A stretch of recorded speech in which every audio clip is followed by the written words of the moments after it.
The stars looked different now. Staff Sergeant Rourke stood at Earth's interstellar peace hall, dressed in his clean but worn uniform. He had faced war, isolation, and even a court hearing. But today was something new, something bigger. Behind him, world leaders, scientists, and alien envoys sat in quiet rows. News cameras floated like silent birds, recording every moment. The room was filled with tension and hope. On the center screen, a live connection glowed with a soft blue light. The Nysari Queen Virel stood tall in her shining silver robe. And beside her, holding her hand, was Sayari calm, glowing slightly, and smiling. Earth had called for a peace summit, and the galaxy was watching. Rourke had been invited not as a soldier, but as a witness, someone who had seen what war missed and what peace could begin. He didn't want to make a speech, but he knew this wasn't about him anymore. He walked slowly to the center of the round stage, cleared his throat, and began. "I never planned to change anything," he said, voice steady.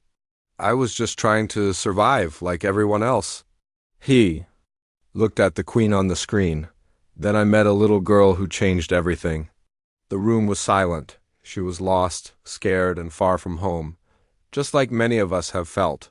But she had something rare. She trusted. Even when no one listened, she trusted me, a stranger. He paused, letting the words settle, and I chose to listen. Sayari smiled from the screen. "I didn't save her because she was a princess. I saved her because she was a child. Because life is worth saving, no matter where it comes from." Soft nods spread through the audience. "We've spent years preparing for war, watching enemies, building walls between stars, but maybe we forgot to look for friends."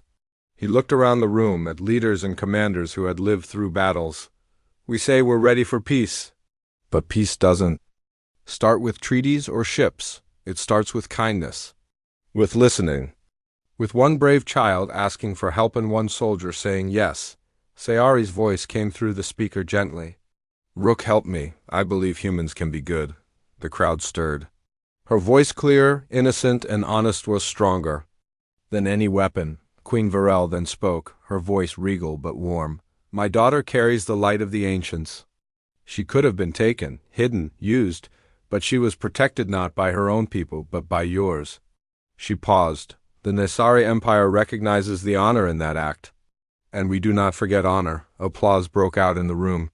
Quiet at first, then louder. Hours later, in a private chamber, Rourke sat with representatives from both Earth and Nisr. A proposal had been written.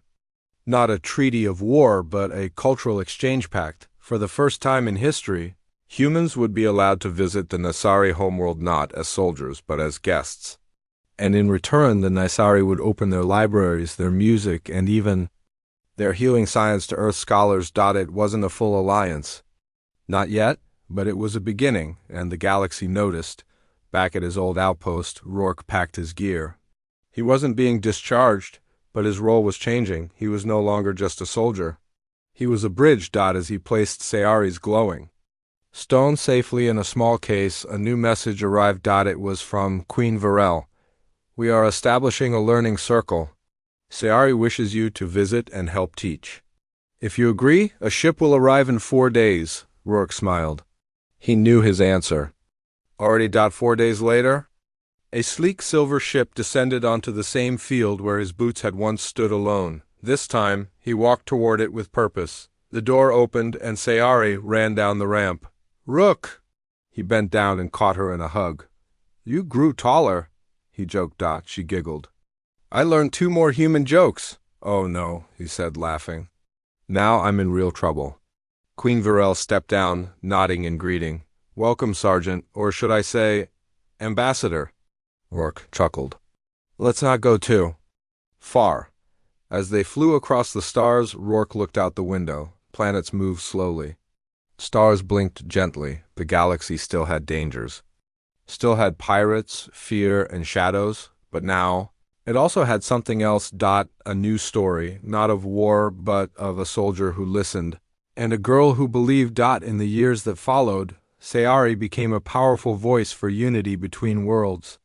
Her light, once a mystery, helped heal minds and open hearts. Children from Earth and Nisr learned together, played together, dream together. And Rourke?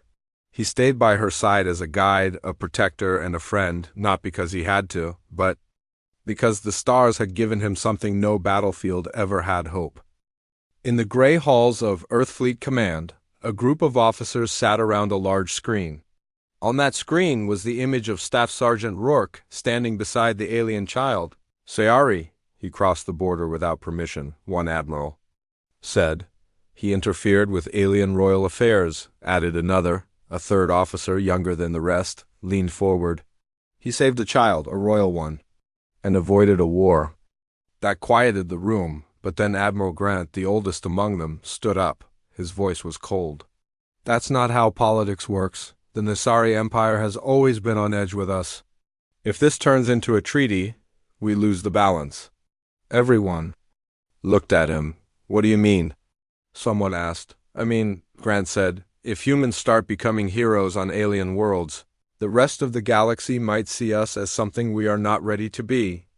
There was a pause. We need to bring him back, Grant continued. Not as a hero, but as a soldier under trial. Back on the silver blue moon, Rourke was preparing to leave. His ship had been repaired, thanks to the Queen's engineers. Sayari had said goodbye with hugs, tears, and a promise to meet again. Queen Varel stood beside him now. You changed her life, Rourke. You reminded her of who she is. He nodded, and she reminded me of who I was trying to be. The Queen smiled faintly. I have spoken to my council. They agree you have earned safe passage in all Nisari. Space, you may visit any time. Rourke felt warmth in his chest. He had fought wars for years, but this was the first time he felt truly honored. But then a message arrived from Earth. The screen on Rourke's wrist lit up. The signal was official, military-coded. He opened it. Staff Sergeant Rourke.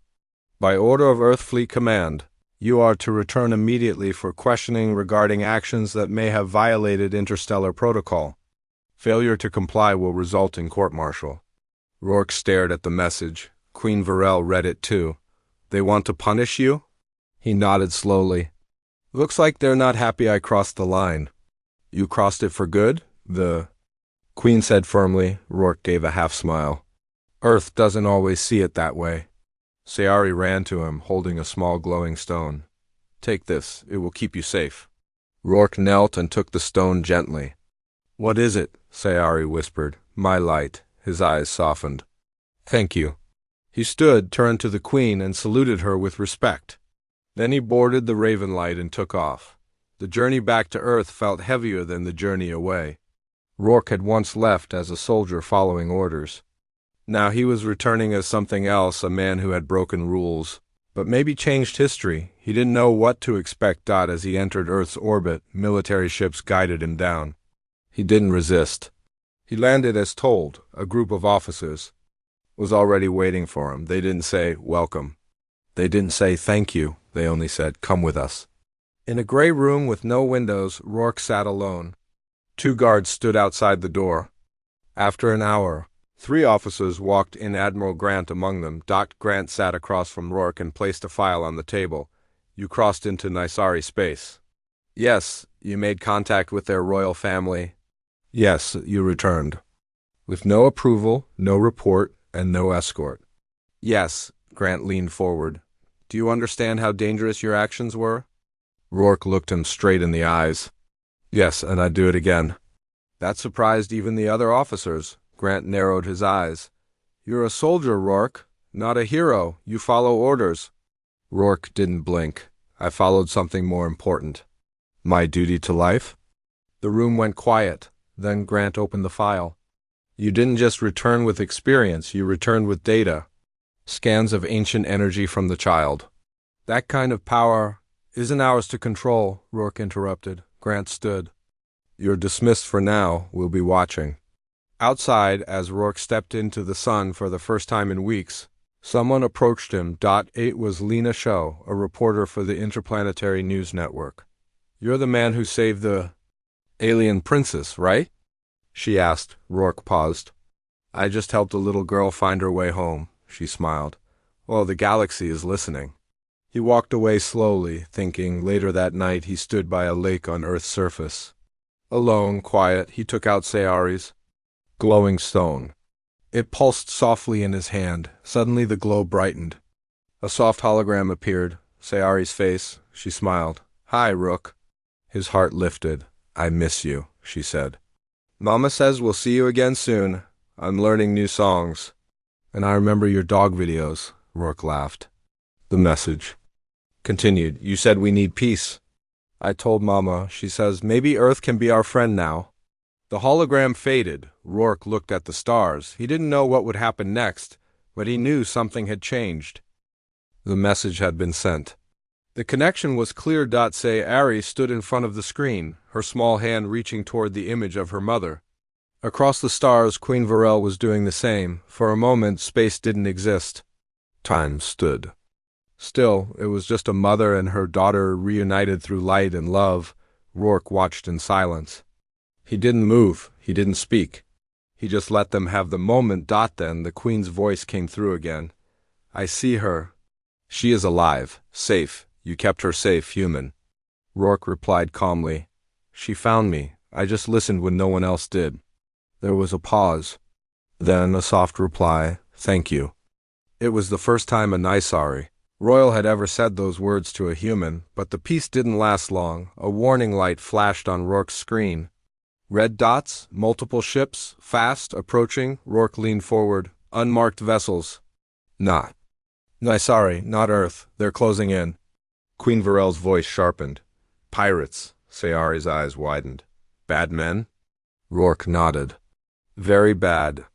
The pirate ships burst into view, sleek, sharp, and painted in dull metal colors. They didn't send a message. They didn't ask questions. They just fired. Rourke pulled Sayari into his arms and rolled behind the control panel. The Raven light shook as a blast scraped its side. Queen Varel's guards acted quickly. Her flagship turned and began firing powerful beams to protect the small human ship, but the graveway was narrow. Movement was hard. "We need to move." Rourke shouted. He grabbed the controls and flew low between the rocks and ruins of dead ships. The Raven light wasn't strong, but it was fast. Sayari held on to her seat, her eyes locked on Rourke. "You're not scared?" he asked, glancing at her. She looked at him and said, "You're with me." That gave him strength. In the middle of the chase, one of the pirate ships flew dangerously close. A grappling hook shot out and latched onto the Ravenlight's rear. Engine. The ship jolted. Sparks flew. Alarms rang. "They're trying to pull us in." Rourke yelled. He pressed buttons, released heat flares, and twisted the ship, but the grip was tight. Then Sayari stood. Her body glowed brighter than before. Her eyes shimmered like stars. Rourke noticed it. "Sayari? Are you okay?"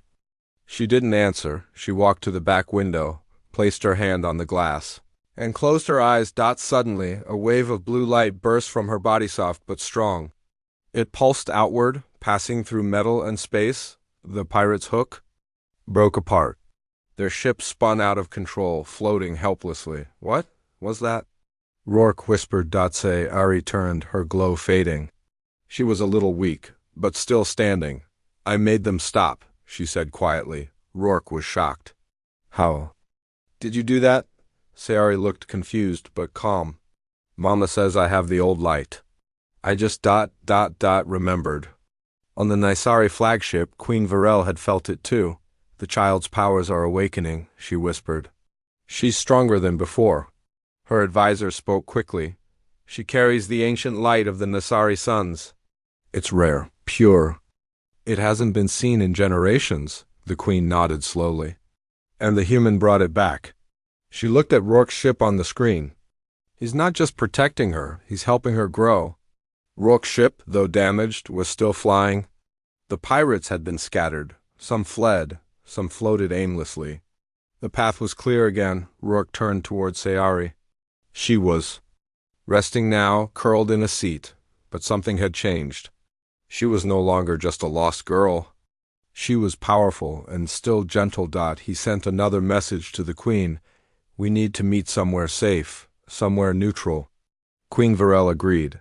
"There is a moon nearby, quiet, no patrols. We'll land there." As the ships traveled together, Rourke had time to think. He never believed in magic or destiny, but Sayari's light had shaken him.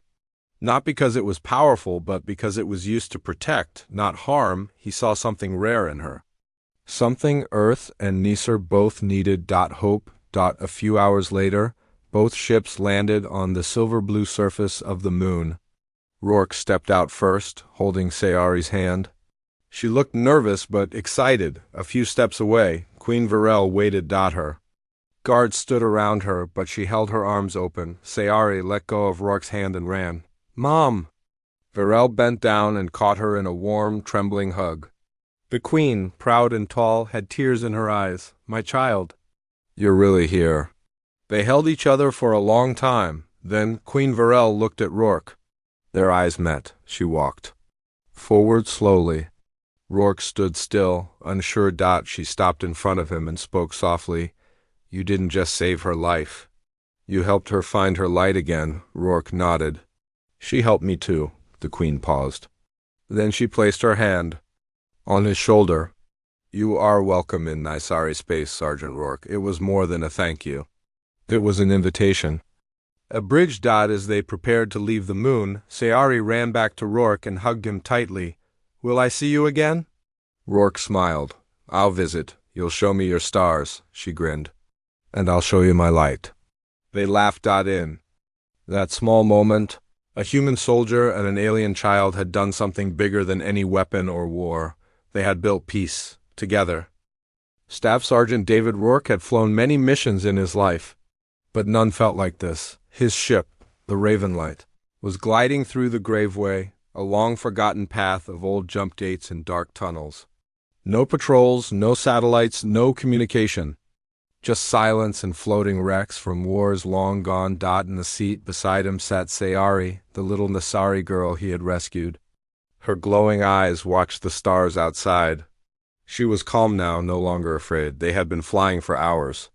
No sign of trouble yet, but Rourke knew it wouldn't last. He was now wanted by both Earth Fleet and the Nisari Royal Guard. Both sides thought he had taken the child for war or ransom. He checked the fuel and oxygen levels. Enough for now. But they had to move fast. Sayari turned to him and pointed at a bright star ahead. "Mama?" she asked. Rourke smiled softly. "Not yet, but we're going there, I promise." Sayari tilted her head. "Promise?" "Yes," he nodded. "Promise." She reached out and touched the side of his face gently.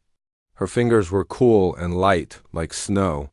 Her kind touch reminded him of his little sister back home. Rourke wasn't sure what the future held, but he knew one thing.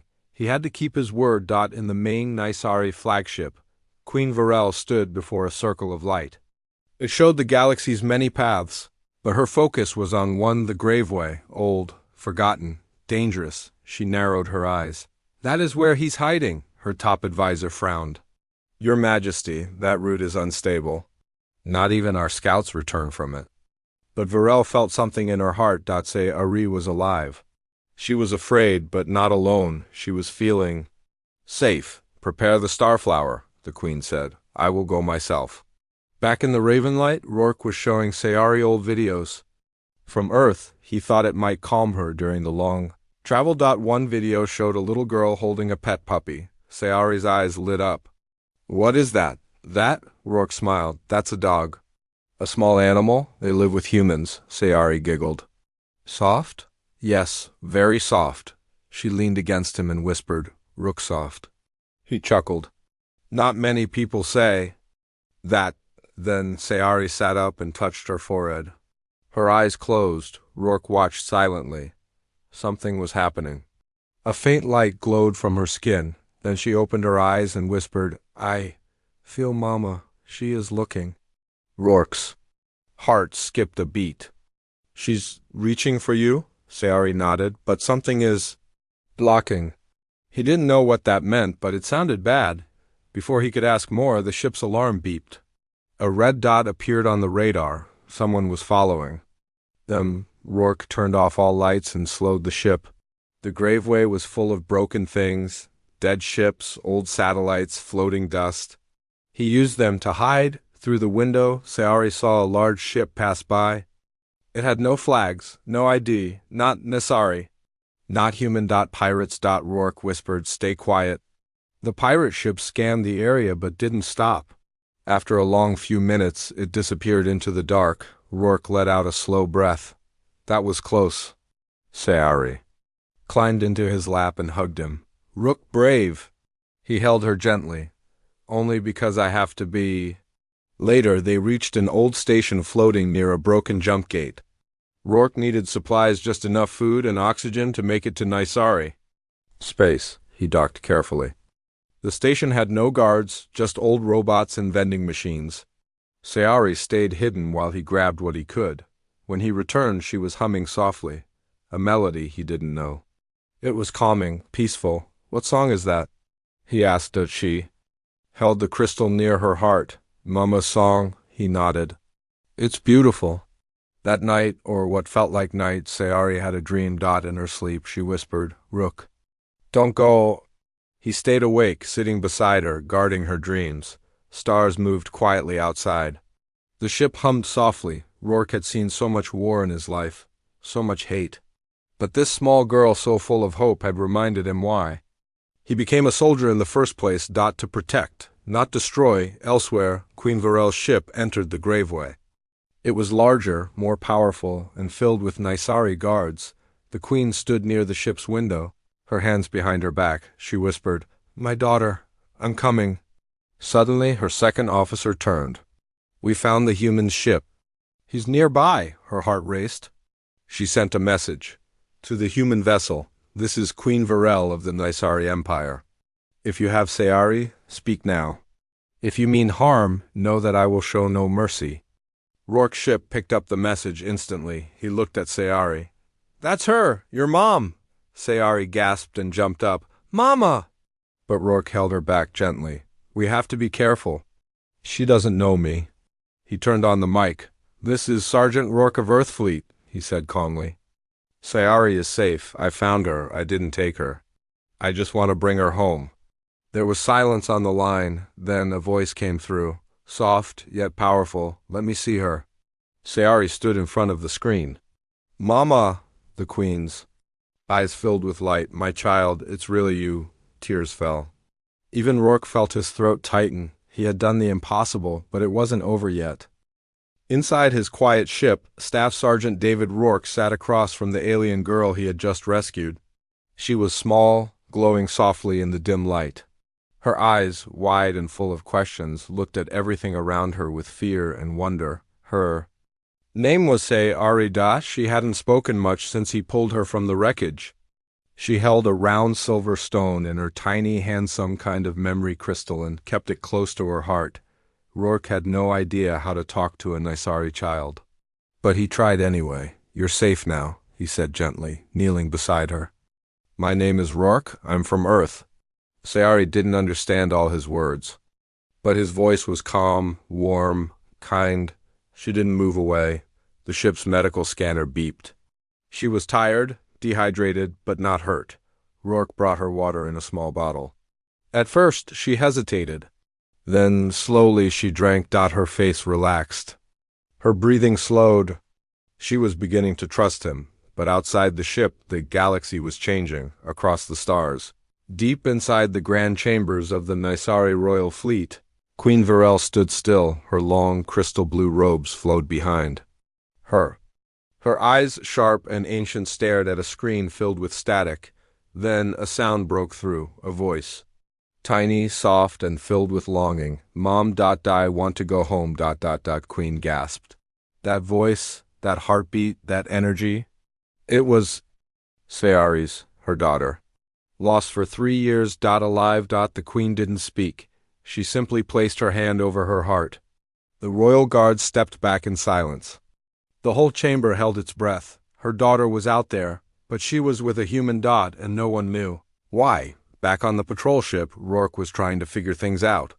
He had taken Sayari into a quiet zone near an old jump gate, a kind of ancient space tunnel no one used anymore. It was risky, but safer than being chased. The problem? Now both Earthfleet and the Naisari Empire thought he had kidnapped the girl, and neither side liked surprises. His communication systems were silent. He couldn't call command. And even if he did, what would they say? Good job saving the enemy's princes. Unlikely. Say Ari sat by the window, watching stars drift by. Rourke knelt beside her. Say Ari, he said softly, trying the name. From the memory crystal. Her head turned. She blinked. Her name. She recognized it. Yes, she whispered. It was her first real word to him. Rourke smiled. Say Ari, he said again, pointing to her. Say Ari.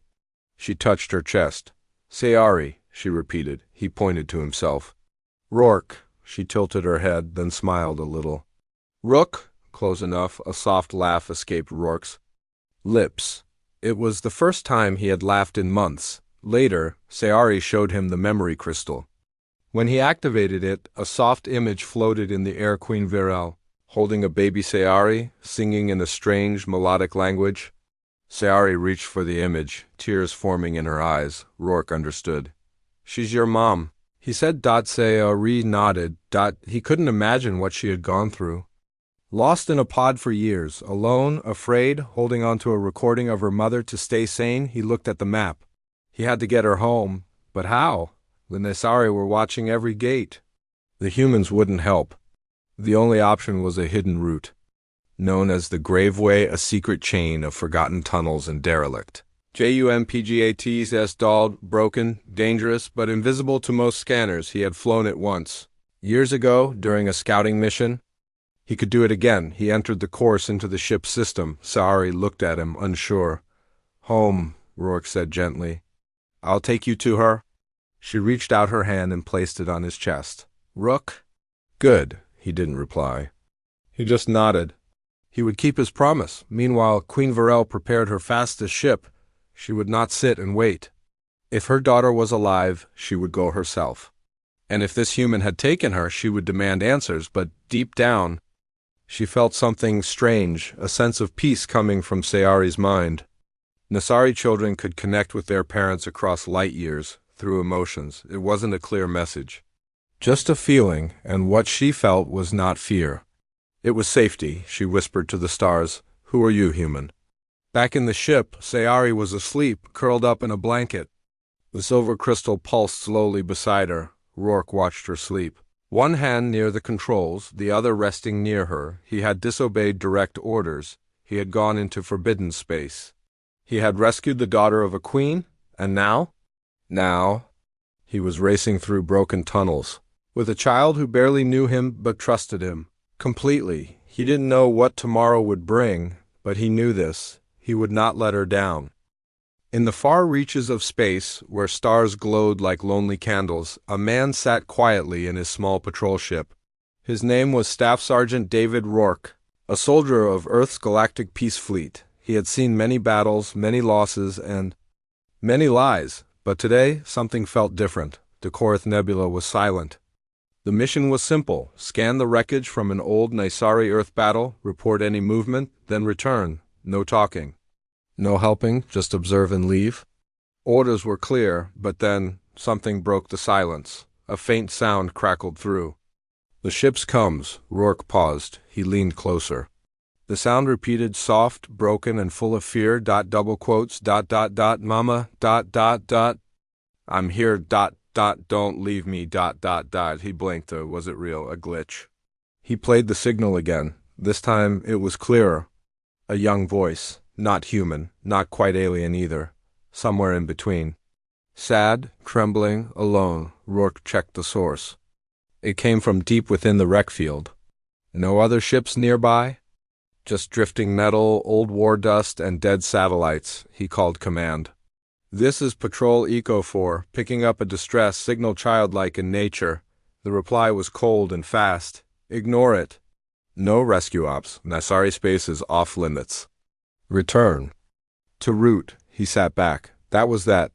Orders were orders, but as he reached for the control panel to turn the ship around, the voice whispered again.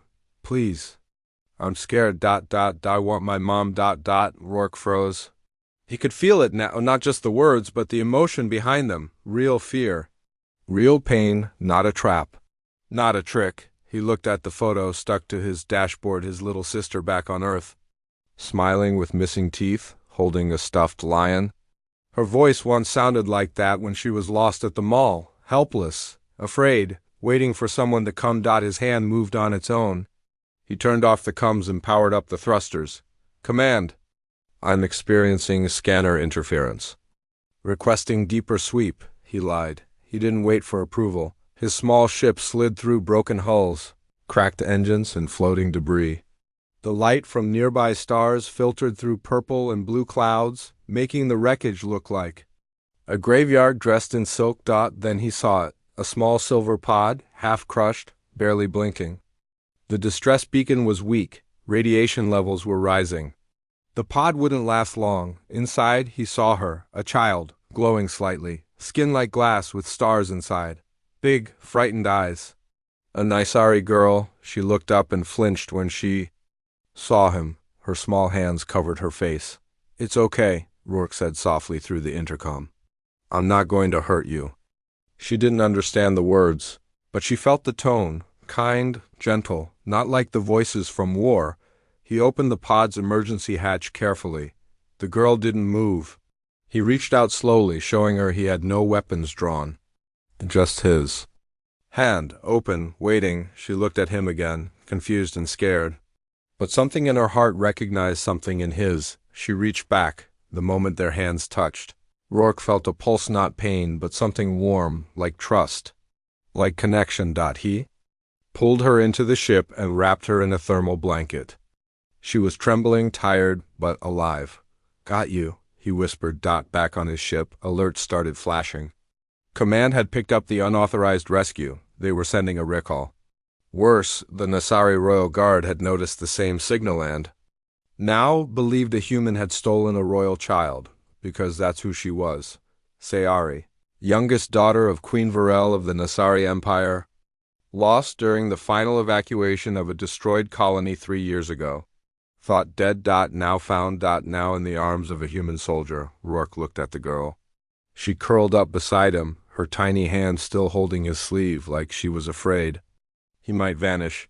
Guess we're both in trouble now, he said with a dry smile. Sayari blinked up at him.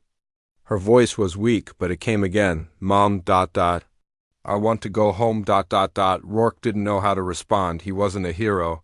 He wasn't a father. He was just a soldier who couldn't ignore a cry for help. And now? Now he had to find a way to return this child to a queen who might hate him just for existing. But one thing was clear. He wasn't leaving her behind.